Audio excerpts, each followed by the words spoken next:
Good Sunday morning. John North back with you on Inside Tennessee, talking to Larsen, Jay, and Dylan Earley, running for County Commission at-large seat. All right, gentlemen, we probably got time for one more question. And so let me ask you this, Dylan Earley and Larsen, Jay.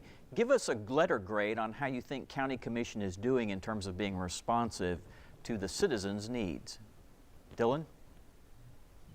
Oh man, I'd have to give it an F. And I hate to, beat a dead horse, but like I said, I've been to every meeting since January, and the theme that I get from everyone on public forum is that they feel ignored, they feel discounted, they feel like their needs and wants aren't being met.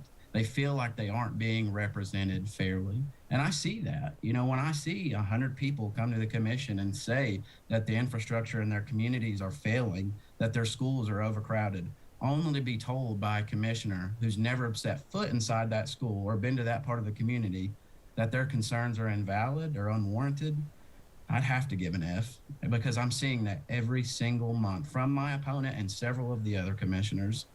All right, thank you. Larsen, you get to grade yourself as well as your fellow commissioners. What do you think? You've been there for 4 years now.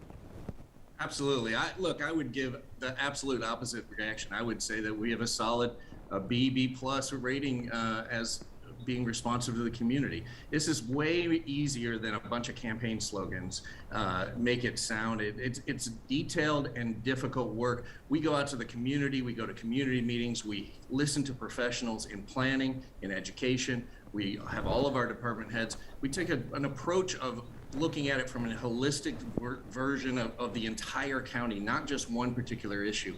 So it's easy to sort of accuse us of not paying attention, but when we spend hours and hours and hours speaking of everything, as an at-large commissioner, you have to think about the entire county, not just one small group, and then you have to take that accountability, the small groups, the next groups, and the next groups. You have to make a decision for everybody, and you have to do something that affects all of Knox County.